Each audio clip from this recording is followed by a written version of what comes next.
میں کچھ دنوں پہلے ٹیکس لگ گیا, 3-4 کالج کے لڑکے آ گئے, ملاقات, میں نے کہا جی پوچھیے, ایک سوال پوچھنا ہے. میں پوچھے امام بخاری بڑے عالم تھے یا نہیں تھے؟ میں نے کہا بہت بڑے عالم تھے.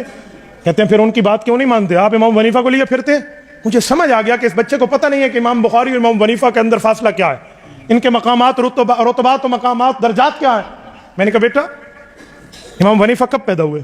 جو میں پہلے بات کر چکا ہوں. اب اسے پتہ نہیں. امام بخاری بہت پہلے پیدا ہوئے. میں نے کہا جی بہت پہلے نہیں, تھوڑا بہت تو بتاؤ. یہ آپ نے سنا کہاں سے؟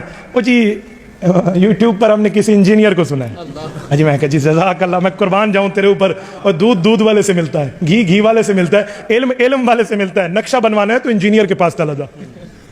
بھائی انجینئر ہو ساتھ عالم بھی ہو, ہمیں کوئی اعتراض نہیں ہے, لیکن صرف انجینئر. حضرت جی پیر ذوالفقار احمد نقشبندی دامت برکاتہم العالیہ پیر بھی ہیں, عالم بھی ہیں, انجینئر بھی ہیں. ہمیں کیا, ہمارے آنکھوں کے سرما, ہمارے سر کا تاج, ہمیں کیا اعتراض. لیکن علی مرزا جسٹ انجینئر وداؤٹ عالم ہے, وہ صرف انجینئر ہے بھائی. میں نے کہا میں ذرا اس کی بات کی انجینئرنگ کر دوں, ذرا ادھر آ. میں نے کہا سن, امام بخاری امام حنیفہ سے کتنے سال پہلے آئے ہوں گے؟ میں نے تھوڑا آگے بڑھ کے کہا. کہتے بہت سال پہلے. میں نے کہا اب ذرا توجہ رکھنا, سرچ مار ذرا گوگل پہ, امام بخاری کب پیدا ہوئے اور امام حنیفہ کب فوت ہوئے, کیونکہ ایمان تو گوگل پہ ہوتا ہے نا, تو ہم گوگل ہی تلاش کروا لیتے ہیں. ہم کتابیں دکھائیں تو مولویاں جھوٹ بولے. میں نے کہا گوگل سرچ کرو. گوگل سرچ کیا تو امام بخاری کی پیدائش نکلی 194 ہجری اور امام ابو حنیفہ کی وفات نکلی 150 ہجری. میں نے کہا 44-45 سال کا فاصلہ ہے. امام ابو حنیفہ کو فوت ہوئے آدھی صدی گزری تھی, پھر امام بخاری پیدا ہوئے. اس بچے کی یوں ٹیک جا کے ہونا آرام ہے. انجینئر دے گلاں سن دیں, تھلی سیدھی ہے یا ٹیڑھی ہے, سڑک سیدھی ہے یا ٹیڑھی ہے, نقشہ ٹیڑھا ہے یا سیدھا ہے, یہ انجینئر بتائے گا. علم قرآن اور حدیث کیا ہے یہ علماء بتائیں گے. تو وہاں بیٹھا ہوا ہے.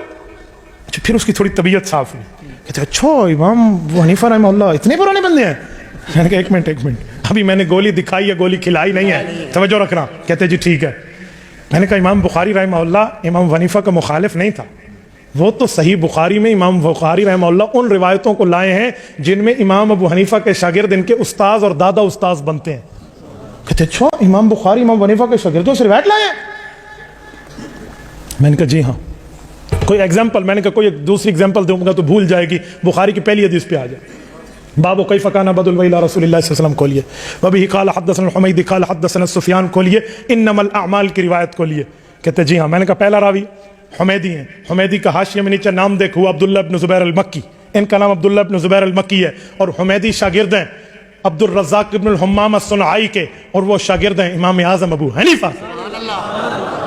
میرے تے حضرت نانوتوی جنہ فاصلہ ہے, ٹھیک ہے, آج کے محدث اور امام شاہ ولی اللہ رحمہ اللہ جتنا فاصلہ ہے, اور خدا کے بندے. اچھا میں نے کہا اگلی بات کروں؟ کہتے جی.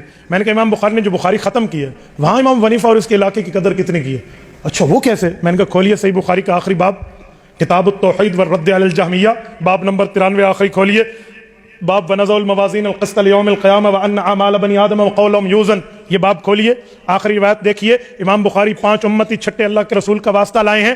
وبہ قال حدثنا احمد بن اشکاب قال حدثنا محمد بن فضیل عن عمارۃ بن القعقاع عن ابی زرعۃ عن ابی ہریرہ رضی اللہ تعالیٰ عنہ وعنہم. ایک صحابی ہیں, 4 جو ہیں باقی امتیں ہیں. یہ جو 4 امتی ہیں یہ کہاں کے رہنے والے تھے؟ امام بخاری یہی روایت آخری کیوں لائے ہیں, کسی اور کو لاتے؟ امام احمد بن اشکاب, محمد بن فضیل, عمارۃ بن القعقاع, ابو زرع جن کا اصل نام حریم ہے, یہ کہاں کے تھے؟ میں نے کہا کھول الکواکب الدراری, جس کو حاشیہ کرمانی کہتے ہیں, جلد نمبر 25 کھولیے, آخری صفحہ کھولیے. وہ کہتے ہیں فیہ لطائف, اس میں بڑے بڑے دلیلیں ہیں اور بڑی مزے کی دلیلیں ہیں. امام کرمانی لکھتے ہیں پہلی دلیل یہ ہے اربعۃ کلہم کوفیون, یہ 4 امام ابو حنیفہ کے پڑوسی ہیں. امام بخاری شروع کرے, ابو حنیفہ کو سلام کرے, بخاری ختم کرے, احناف کے حوالے کر کے جائے. تو زبان والا کہہ رہا ہے امام بخاری اور امام حنیفہ یہ تھے. پھر اس کی طبیعت صاف ہو گئی.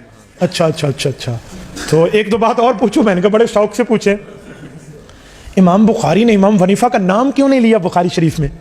میں نے کہا ٹھیک ہے, میں آپ کا یہ بھی علاج کرتا ہوں. مجھے یہ بتا, امام بخاری رحمہ اللہ نے امام ابو حنیفہ کا نام نہیں لیا قرآن میں, حدیث میں, اپنی کتاب میں, تو کیا مطلب؟ کہتے اس کا معنی مانتے نہیں تھے. میں نے کہا چلو اگر میں یوں پوچھ لوں کہ ابو بکر, عمر, عثمان, علی کا نام نہیں آیا قرآن میں, حضرت زید کا آیا, تو تیرا جواب کیا ہوگا؟ ایک منٹ, میں اس کو نہیں چھیڑتا لیکن میں ویسے پوچھ رہا ہوں, امام بخاری نے نہیں لایا تو کیا ہوا؟ کہتے اس کا معنی نہیں مانتے. میں نے کہا اچھا میں ذرا تیری طبیعت صاف کرتا ہوں. امام بخاری رحمہ اللہ کے بارے میں 2 روایتیں ہیں, یا تو فقیہ ہیں اور یا مقلد ہیں. طبقات شافعیہ میں امام سبکی رحمہ اللہ نے لکھا ہے کہ یہ شافعی ہیں. کہتے جی ہاں. تو میں نے کہا امام شافعی کو ماننے والے ہیں؟ کہتے جی ہاں. تو میں نے کہا امام شافعی امام بخاری کے کون ہیں؟ کہتے امام ہیں. میں نے کہا پوری بخاری میں امام شافعی کا نام لیا ہے اس نے؟ نہیں. تو میں نے کہا پھر اپنے امام دے مخالف سی, اپنے امام کے بھی مخالف تھے.